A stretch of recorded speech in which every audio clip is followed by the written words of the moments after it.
Salut tout le monde, bienvenue dans cette nouvelle vidéo d'Anacalypsie. Aujourd'hui, nouvelle vidéo. Je pense que cette vidéo sera partagée sur deux chaînes YouTube différentes. À la fois celle des cinémas séries télé, ce qui est assez logique. Mais je pense que je vais également publier les reviews de Meurtre Mode d'Emploi sur la chaîne qui s'appelle Fourre-tout, dans le bazar de Farander. Comme je viens tout juste de changer les noms, c'est vrai que j'ai pas encore en tête mes nouveaux noms de chaîne parfaitement. Mais étant un peu une série d'enquêtes écrites, de toute façon dans les genres, sur Netflix c'est bien marqué, ça fait partie des trailers. Après on sait que Netflix, voilà, hein, c'est pas non plus les meilleurs en termes d'écriture ou de super séries ou super films. Il y en a eu, des trucs vraiment cool, mais bon voilà. Mais étant voilà, enfin sachant que sur la chaîne, sur le bazar de Farander, nous allons parler avec les années à la fois de choses graves qui se passent à la fois sur les réseaux sociaux, comme le harcèlement. Euh, un de mes amis a donné enfin, des idées avec notamment le cas des rêves. Effectivement, il peut y avoir des choses très très effrayantes dans les rêves. Mais aussi des choses qui se sont réellement passées, comme des histoires de tueurs en série, de tueurs de masse, de choses comme ça. Et je me dis qu'effectivement, je voulais vous partager sur cette chaîne Fourre-tout mes reviews de films d'horreur. Bon, c'est vrai que cette année, j'en ai pas encore regardé qui sont sortis. Mais comme vous avez déjà pu voir, j'ai déjà fait un tournoi des meilleurs vilains de films d'horreur, un truc comme ça. Euh, et le but, c'est effectivement également de parler de l'horreur au travers du cinéma et tout ça. Et je me dis, en fait, les séries télé, c'est exactement pareil. Il y a des séries télé qui restent dans le domaine un peu thriller, horreur. Je trouve que ça colle aussi. Donc, voilà, cette série va être partagée sur les deux, puisque bah, un trailer, souvent, c'est des enquêtes autour d'un meurtre et tout ça. Euh, Chose que bah, de temps en temps nous aborderons, mais dans la réalité. Donc je me dis qu'en fait que la fiction peut également être partagée sur la chaîne Fourre-tout. Donc voilà. Donc encore une fois, si vous êtes abonné à la chaîne Le Bazar de Farander et dans l'objectif de Farander, bah, regardez vidéos que sur une seule des deux chaînes. Par contre, si vous n'êtes pas abonné aux deux, bah, du coup voilà, vous n'avez pas, vous avez pas besoin de suivre ce que je viens de dire. Voilà, parce que bah, pour vous, il n'y a que ces vidéos-là qui apparaissent dans votre fil d'actualité. Bref.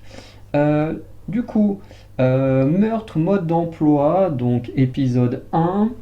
Qu'est-ce que ça raconte? Eh ben, on raconte des événements qui se passent à deux périodes différentes.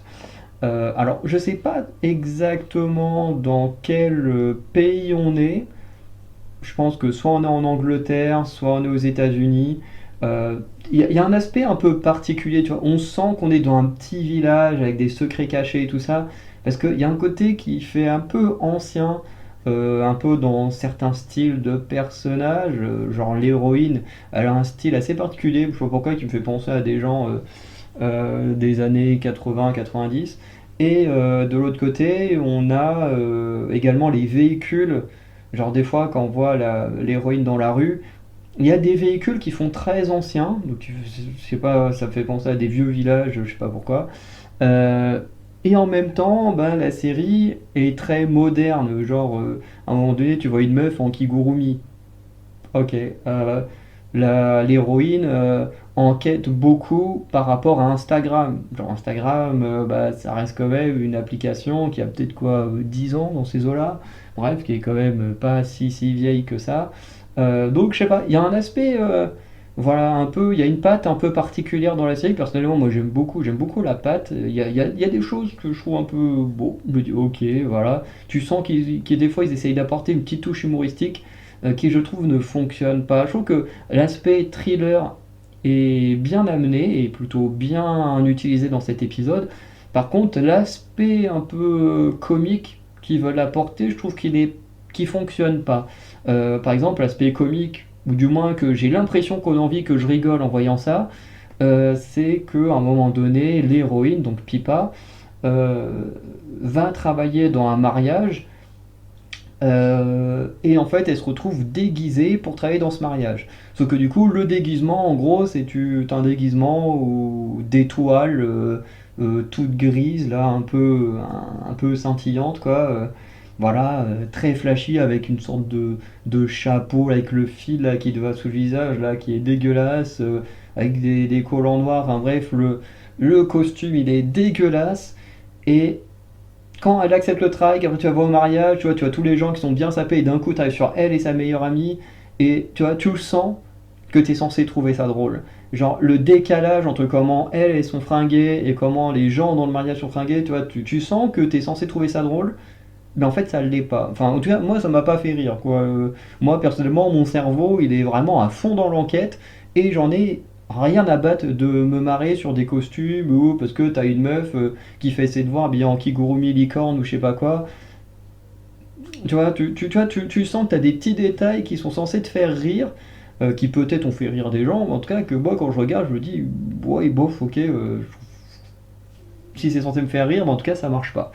Voilà. Après, moi, je suis pas quelqu'un aussi qui rit beaucoup sur les choses visuelles. Moi, je vais plutôt rire sur les travails, sur le texte, comme les quiproquos qui ils sont bien travaillés ou ce genre de choses. Donc voilà. Donc du coup, en dehors de ça, comme je disais, c'est plutôt bien réalisé. Des fois, j'avais même l'impression d'être un peu dans un style de réalisation de Max Minghella. Donc, Max Minghella, j'ai juste vu son premier film qui est Teen Spirit, sorti en 2018 avec Elle Fanning, voilà, qui est mon actrice préférée. C'est pour ça que je connais très bien ce film. Et qui, des fois, je trouve que dans l'aspect du son, euh, a un peu l'aspect de Teen Spirit dans certaines scènes. Je trouve ça assez intéressant. Bref, la réalisation, honnêtement, j'aime bien. Je trouve que c'est simple, mais efficace. Voilà. Après, ça va pas faire peur. C'est un trailer, pas un film d'horreur. Enfin, c'est une série thriller, pas une série d'horreur. Donc le but, c'est pas d'avoir des jumpscares et tout et d'avoir peur.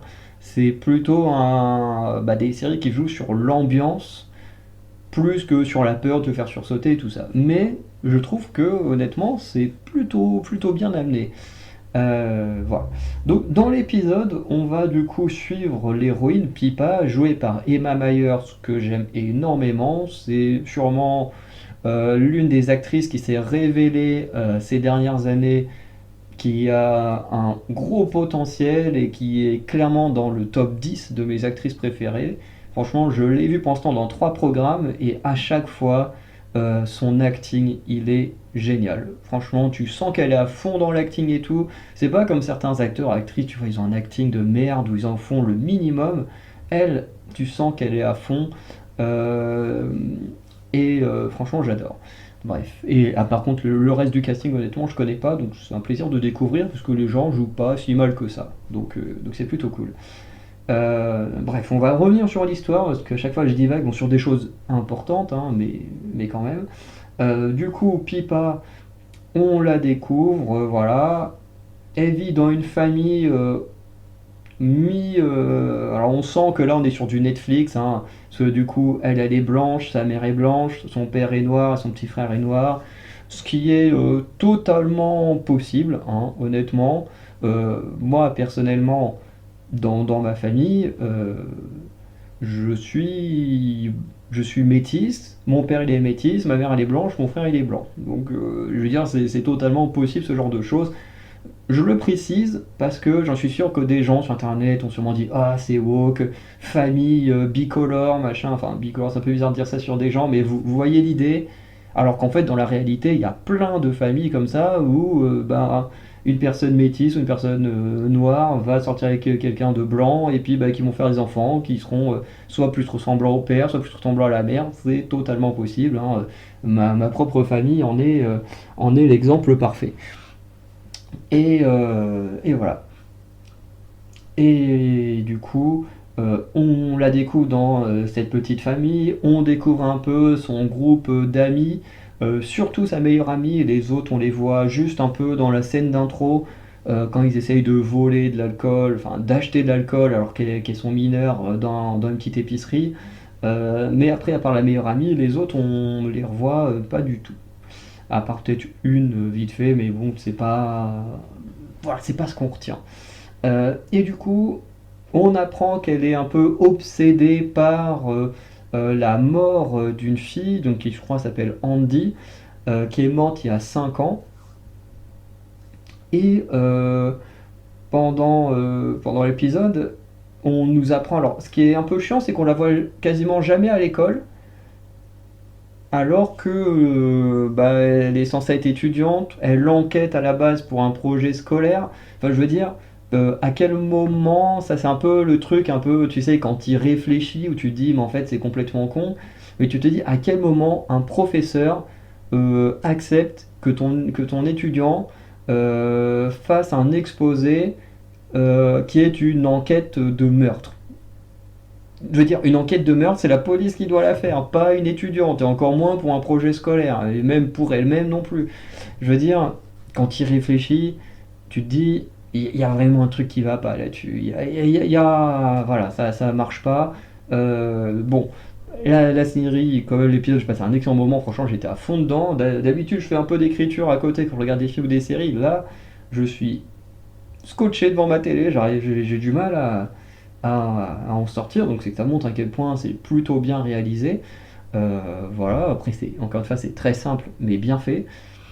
Mais quand tu réfléchis un peu plus à certains détails, tu te dis mais en fait jamais, jamais de la vie un prof accepterait que son élève fasse un exposé où il doit enquêter sur un meurtre. Voilà. Mais encore une fois, ça reste sympa à regarder. Du coup, elle décide d'enquêter sur le meurtre. Elle va d'abord suivre un jeune homme dont j'ai oublié le nom, mais je l'ai vu tout à l'heure dans les résumés, donc dans les résumés d'épisodes.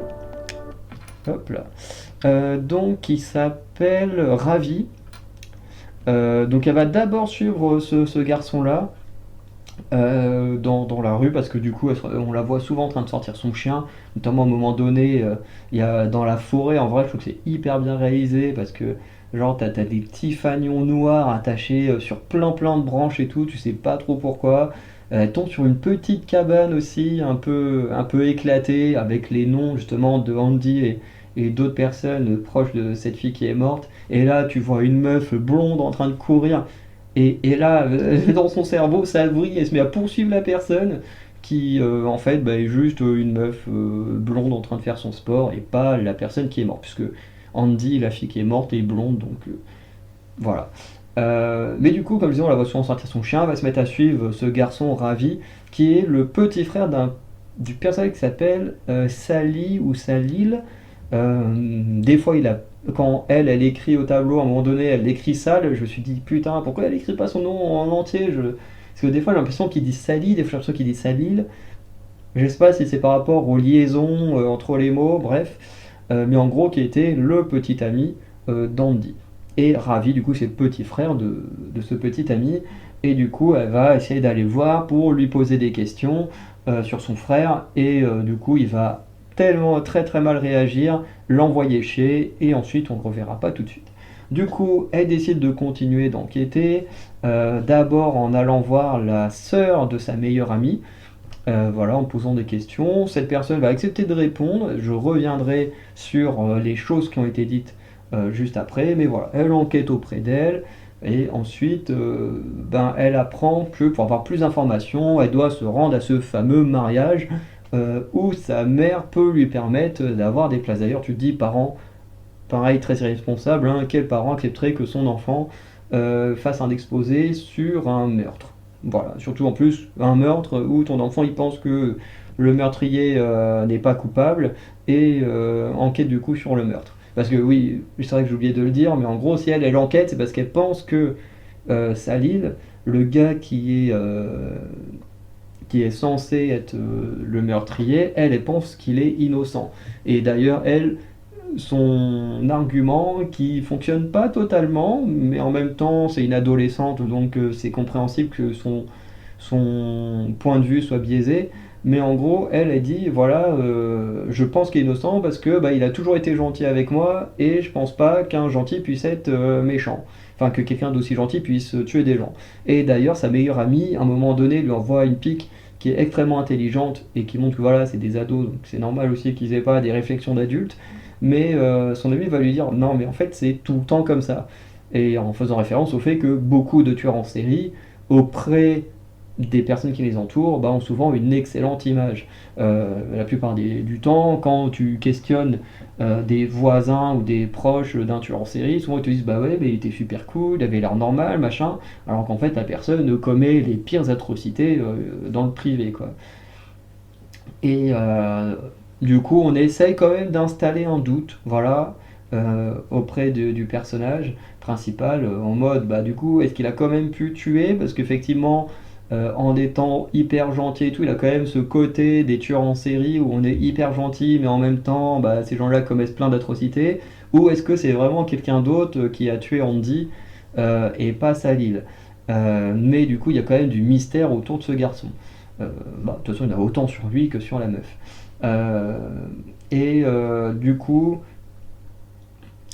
elle se rend à ce mariage pour essayer d'avoir à nouveau des infos supplémentaires auprès d'un Max, je sais plus comment, qui du coup va également répondre. Alors il va la faire boire pour qu'elle réponde, alors qu'elle a jamais bu d'alcool, du coup elle va être un peu bourrée et après va un peu se disputer avec sa meilleure amie parce qu'elle va lui avouer avoir un peu interrogé la sœur de sa meilleure amie.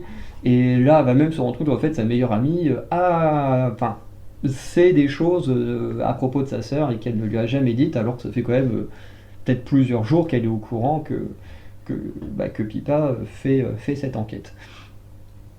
Du coup, euh, après le mariage, enfin même juste après, hein, Pipa elle se casse et elle se rend du coup dans la famille de Ravi et du coup de son ancien grand frère décédé. Et en fait, elle y va pour s'excuser de l'avoir suivi, d'avoir voulu lui poser des questions et tout ça. Et elle va lui avouer que si elle a fait ça, c'est parce qu'elle veut prouver l'innocence de Salil. Et ce que j'ai trouvé intéressant, et encore une fois, où si des gens disent ouais, c'est woke, une meuf qui veut enquêter pour innocenter un homme, machin, bah encore une fois, c'est pas vraiment ça. Parce qu'en fait, l'histoire de Pipa, c'est qu'elle veut pas innocenter Salil pour être la femme qui sauve les gens et tout ça, mais en fait, on se rend compte grâce à un mini flashback qu'en fait, elle le fait parce qu'elle se sent coupable. Parce que on voit plusieurs fois la même scène avec différentes fins. Et en fait, cette scène, c'est ce qui s'est passé 5 ans plus tôt, en fait, avec Andy qui croise Pipa et qui en fait lui fait un signe pour lui dire je ne dis rien. Et en fait, à chaque fois, on voit que Pipa elle ne dit rien jusqu'à la dernière version où elle avoue à Salil où se trouve Pipa. Pas Pipa, mais Andy. Et en sachant que ensuite Andy s'est fait tuer, que Salil a avoué son meurtre et ensuite s'est suicidé, bah du coup, en fait, elle se sent coupable de ça. Elle se dit sûrement dans sa tête, bah, si j'avais rien dit et qu'il est vraiment coupable, bah, peut-être qu'Andy serait encore en vie. Sauf qu'en réalité, elle peut rien contrôler. Genre, c'était un couple. Il l'aurait bien fini par la trouver ailleurs si c'était pas là. Donc moi j'ai l'impression que c'est plus un perso qui se sent coupable de quelque chose qu'elle n'a pas réellement fait, d'une erreur qu'elle a faite quand elle était vraiment gamine, voilà, et que bah, adulte elle s'en veut encore, et plus elle y réfléchit, plus elle se rend compte qu'il y a des choses qui ne vont pas dans cette enquête. Et d'ailleurs avec Ravi, je ne dirai pas la chose, au cas où des personnes découvrent meurtre mode d'emploi et ne l'ont pas vu, je ne dirai pas quel indice ils ont trouvé, mais ils vont trouver un indice qui va plutôt aller dans effectivement le sens que Salil est innocent. Voilà. Je ne dirai pas quel est l'indice, mais du coup, Ravi et Pipa du coup vont décider d'enquêter ensemble afin de trouver le véritable meurtrier d'Andy et également bah, de savoir qu'est-ce qui est arrivé à Salil parce que bah, lui aussi il y a du mystère parce que du coup Pipa va faire elle a un grand mur tableau. Déjà, tu dis qui a ça dans sa chambre? Parce que là, c'est même plus comme moi, là, dans ma chambre étudiante, j'ai un tableau, bon, qui fait peut-être, bon, je sais pas quelle taille il fait, mais qui est quand même assez grand. Mais là, elle, c'est carrément tout le mur. Mais c'est plutôt sympa parce que les scènes où tu la vois écrire les indices et tout sur le mur, franchement, j'aime beaucoup ces scènes-là. De toute façon, peu importe quand c'était Prison Break, que tu voyais dans des petits flashbacks, Michael avec les petits trucs, les indices sur les tatouages et tout, franchement, je kiffe ce genre de scène. Donc là, franchement, j'aime bien aussi. Parce que ça a un peu revisité ce genre de cas.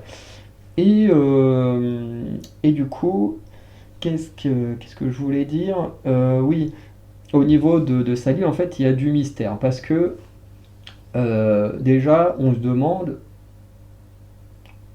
où il est passé après 10h30. Je reviendrai là-dessus après. C'est au début, vers le début, quand elle décide vraiment de faire son exposé là-dessus, Pipa regarde les informations, et avec les informations, ils apprennent qu'à partir de 10h30, Sally a plus ou moins disparu, plus personne n'en a entendu parler également, jusqu'à ce qu'il fasse ses aveux. Entre 10h30 et minuit, un peu plus de minuit, un truc comme ça. Donc les gens se demandent, voilà, enfin plutôt au minuit, c'est même pas qu'il a vu des gens, c'est que il a avoué son meurtre d'une certaine manière et qu'ensuite il s'est suicidé. Et, euh, et du coup, ben, pendant tout le laps de temps où on ne l'a pas vu, où est-ce qu'il était? Ensuite, grâce à d'autres informations, il y a une question de, en gros, à un moment, elle marque stop what sur son tableau, mais en gros, arrêter quoi? Parce que apparemment, du coup, il y avait une tension entre Salil et Andy, et du coup, qu'est-ce qui se passait entre les deux? Voilà, qui est un mystère. Et voilà, parce que voilà, je ne vais pas trop en dire non plus. Et du coup, par rapport aux interrogatoires entre guillemets de la sœur de la meilleure amie de Pipa et de Max, du coup, il y a deux versions différentes au départ qui se déposent. Il y a d'abord la version de la grande sœur qui dit que ils étaient en train de jouer à Mario Party, machin, et à 23h, enfin 22h30, quand le tireur de pizza est arrivé, Salil il est parti, et ensuite, bah voilà, il a fait ses aveux, il s'est suicidé. Euh, Ensuite, on a les aveux de Max, enfin plutôt le témoignage de Max qui lui va dire, alors déjà l'autre elle n'était pas là, on n'a pas joué à Mario Party, on jouait à FIFA, et ensuite ouais, il est également parti vers 10h30, mais voilà, ça s'est pas exactement passé comme ce que l'autre a raconté. Et en fait, il va même avouer une chose, c'est qu'en fait, Salil avait un alibi, et qu'en fait, son alibi, c'était ses amis. En fait, il a demandé à ses amis de mentir pour pouvoir faire quelque chose. Voilà. Et du coup, quelle est cette chose? On ne sait pas. Ce qui fait que, en fait, dans tous les cas, on ne sait pas réellement ce qui s'est passé. Et ça, c'est hyper intéressant, parce qu'au début, on te donne un premier témoignage, ensuite on te donne un deuxième témoignage qui ne concordent pas du tout, pour qu'ensuite cette même personne qui a le deuxième témoignage te dise en fait on a tous menti. Ensuite après la meilleure amie de Pipa confirme que sa sœur a menti, qu'en fait tout le monde ment, que en fait ils ont tous fait ça pour protéger Salil, mais en attendant bah, on ne sait pas du coup où il était, qu'est-ce qu'il a fait, ce qui d'un côté renforce encore plus le fait qu'il ait pu tuer sa copine Andy. Mais en attendant, ben, Pipa est ravi, continue de croire 5 ans après qu'il est innocent. Donc voilà un petit peu, c'est vrai que c'est à expliquer, c'est vrai qu'avec deux temporalités différentes et tout, c'est pas évident de tout expliquer. Franchement, ce premier épisode, moi j'ai bien été emballé, franchement j'ai passé un super moment. Euh, Après, pour moi, c'est facile d'aimer ce genre de série quand on n'est pas là à faire des blagues toutes les 5 minutes, à être un peu lourd. Là, vraiment, la série, elle est prise vraiment au sérieux. Bon, à part les costumes là, en forme d'étoile, bon, ça, tu sens qu'on a envie de ridiculiser l'héroïne pour un peu se marrer. Bon, c'est pas drôle. Mais voilà, le reste est quand même assez sérieux. L'ambiance sonore, franchement, j'aime beaucoup l'ambiance sonore. Les cadrages et tout, franchement, j'aime beaucoup également. Il y a des ambiances un peu particulières là, quand ils vont dans la forêt avec tous ces petits fanions noirs là sur les branches et tout. Tu te dis pourquoi et tout. Enfin bref, il y a plein de petits trucs que je trouve vraiment intéressants. En termes d'acting, je trouve que la plupart en vrai jouent très bien et c'est plutôt cool à voir. Voilà, j'ai pas grand chose de plus à dire que ça. De ce que j'ai compris en voyant les résumés, dans chaque épisode, plus ou moins, Pipa va trouver un nouvel indice qui corrobore sa théorie de son enquête. Et du coup, je ne donnerai jamais du coup l'indice, au cas où des gens n'ont pas encore vu la série, parce que la série est sortie il y a 2 3 semaines, hein, c'est quand même assez récent. Donc voilà, je ne donnerai pas les indices. Et à la fin, je ne donnerai pas le nom du ou de la vraie, enfin du vrai meurtrier ou de la vraie meurtrière. Euh, voilà. Je ne donnerai pas trop de détails qui spoilent des trucs très précis et, et dans la vidéo bilan non plus. Comme ça permet, si des gens n'ont pas encore eu le temps de voir cette série, la gardent pour plus tard ou quoi que ce soit, bah, de pouvoir se faire un petit avis et en même temps ne pas être spoilé de détails très importants. Voilà. Donc, si vous avez vu l'épisode, n'hésitez pas à me dire en commentaire ce que vous en avez pensé, sans spoiler l'indice qu'a trouvé Pipa et Ravi à la fin de l'épisode. Et sinon, ceux qui ne l'ont pas vu, je vous conseille, si vous aimez ça, surtout côté bazar de Farander, que si vous êtes des gens abonnés qui veulent euh, entendre parler d'histoires un peu glauques et tout ça, les trailers, ce sont également des très bonnes choses pour ça. Et cette série, pour l'instant, je trouve qu'elle débute bien. Après, il faut se méfier, c'est avec Disney, avec Netflix, on est habitué que les premiers épisodes soit vraiment fort, te fasse rentrer à fond dedans, et qu'après on soit hyper déçu. C'est le cas avec mes reviews de Karl Lagerfeld, Becoming Karl Lagerfeld, où on sent qu'au début je suis hyper emballé, et puis au bout d'un moment j'en peux plus, ça me saoule, et voilà. Donc j'espère que cette série-là ça me fera pas pareil, parce que je serai hyper déçu, vu que j'adore Emma Myers, mais bon, bah, ce serait comme ça, on peut tous faire des erreurs de parcours. Voilà. Du coup, je vous souhaite une bonne soirée, je vous dis à très bientôt pour notamment l'épisode 2. Ciao tout le monde.